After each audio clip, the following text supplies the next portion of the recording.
Gracias a todos por estar aquí. La verdad, honrado y emocionado de ser parte de la red y de compartir con ustedes algunas ideas sobre ese título provocador, la crisis espiritual de la democracia. Qué duda cabe que estamos en eso, ¿no? En una crisis espiritual de la democracia.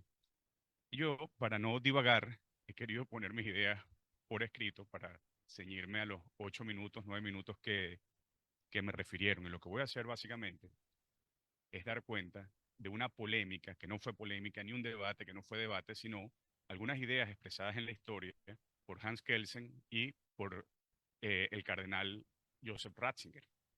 Y comienzo así.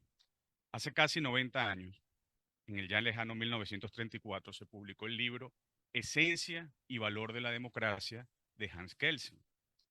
Ese texto, importantísimo, recoge un par de artículos que son el sumum del pensamiento de Kelsen sobre la democracia y sobre la filosofía moral que piensa Kelsen debe animar a todo sistema democrático. Dice que Kelsen, cito, si se declara que la verdad y los valores absolutos son inaccesibles al conocimiento humano, ha de considerarse posible al menos no solo la propia opinión, sino también la ajena y aún la contraria. Y aquí viene el núcleo del asunto. Dice, por eso, la concepción filosófica que presupone la democracia es el relativismo.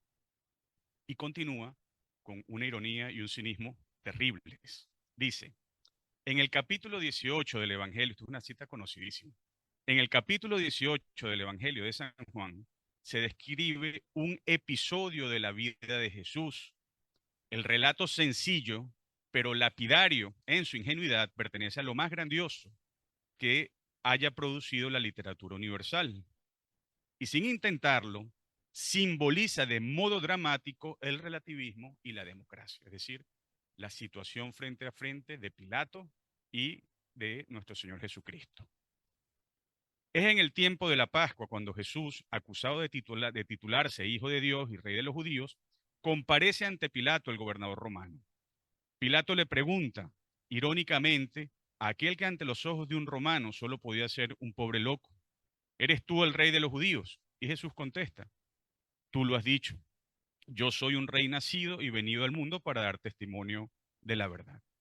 Entonces Pilato, aquel hombre de cultura vieja, agotada y por esto escéptica, vuelve a preguntarle a Jesús, ¿qué es la verdad? Ese es el Evangelio. Y como no sabe lo que es la verdad, y como Romano está acostumbrado a pensar democráticamente, se dirige al pueblo y celebra un plebiscito. Se presentó ante los judíos y les dijo, no encuentro culpa en él, pero es costumbre que en la Pascua dé libertad a un reo. ¿Queréis, pues, que libere al rey de los judíos?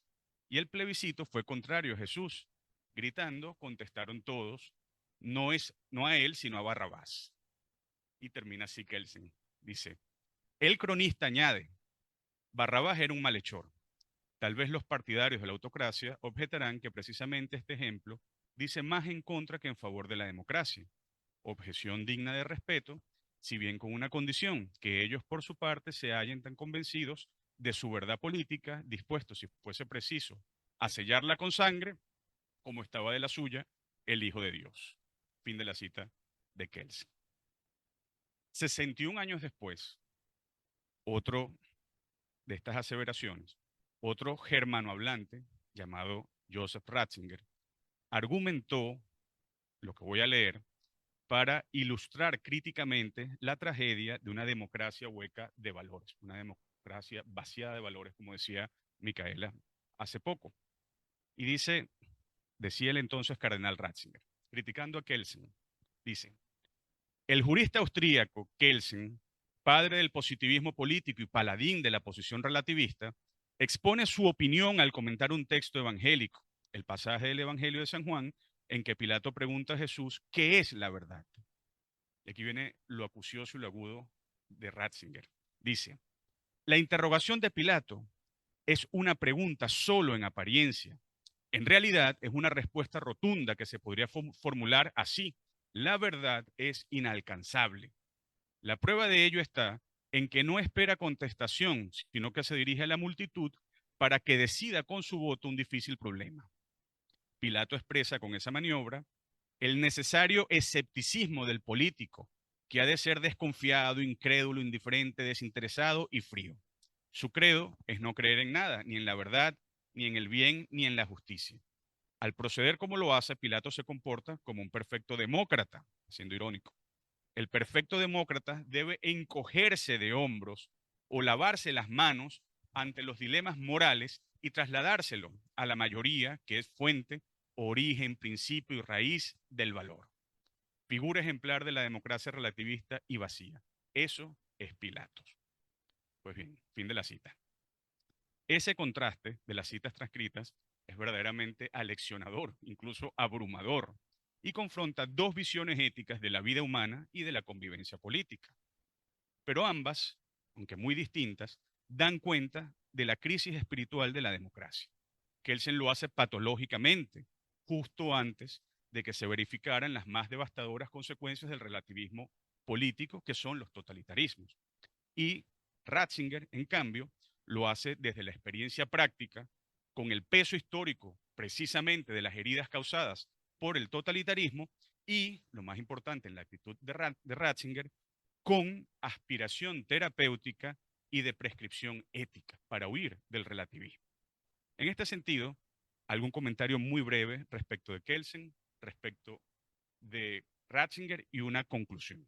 Respecto de Kelsen, como cuestión preliminar, llama la atención que para él San Juan no es evangelista, sino cronista, así lo llama. Y el evangelio no es palabra inspirada, sino literatura universal, es lo que refiere. De ese modo, para Kelsen, la condena de nuestro Señor Jesucristo es un mero dato histórico, pero no es una llamada a la conciencia para tener presente o hacer presente el carácter trascendente de la política. En segundo lugar, respecto de Kelsen, Kelsen no tiene ningún pudor en fusionar democracia y relativismo. La democracia para él es un método para que el más fuerte imponga su visión de la verdad. O dicho de una manera más dramática, pero muy actual, la democracia se presenta como el mecanismo a través del cual el poderoso puede escindir verdad y poder, separarlas y aislarlas. En tercer lugar, con Kelsen la democracia se convierte exactamente en lo contrario a lo que sostenía Juan Pablo II. Se convierte en una primacía del poder sobre la justicia. Juan Pablo II repitió muchas veces que debía haber primacía de la verdad sobre el poder y primacía de la justicia sobre el poder. De ese modo, en Kelsen, que sufrió, por supuesto, el poder, vivió el exilio, huyó, pero en la visión de Kelsen no hay derechos ni límites en el ejercicio del poder, solo hay voluntad de dominación. Ratzinger, por su parte, recuerda que la política y la democracia requieren las luces de la razón y por lo tanto la difícil tarea de buscar, encontrar y vivir mancomunadamente la verdad, cosa que no es fácil, pero supone esa tarea. De lo contrario, la política y la democracia dejarían de ser realidades humanas y se convertirían en un juego de bestias, básicamente lo que decía Aristóteles, ¿no? Que aquel que no necesita nada de la ciudad o es un dios o una bestia, el que no necesita de la política. Luego, tomando ocasión de la lavada de manos de Pilato, Ratzinger sugiere que el político debe comprometer su actuación con los valores del espíritu humano y que si bien la autoridad tiene carácter secular, la secularidad de la autoridad no implica neutralidad ética del Estado ni del poder. Por último, Ratzinger apunta a algo que podríamos llamar desdeificación de la mayoría. La mayoría, por supuesto, no es el poder, pero el poder de la mayoría no es la fuente del bien humano.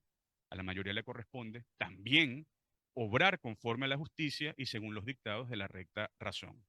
En eso precisamente estriba la valía de la democracia para que se convierta en algo apto para el respeto de la dignidad humana. ¿En qué consiste entonces la crisis espiritual de la democracia?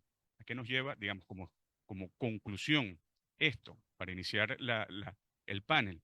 Pues creo que la crisis espiritual de la democracia consiste en el pensar y practicar que la democracia es el cauce para secuestrar la conciencia humana y hacerla tangible y manipulable ante los caprichos del poder, en dar licencia a la mayoría para demandar de la persona lo que no le pertenece al César, a la política ni al Estado, en pasar del relativismo, ya no solo el relativismo, no solo aceptarlo, sino en pasar del relativismo a la imposición totalitaria de verdades relativas o de opiniones subjetivas alejadas de la naturaleza humana.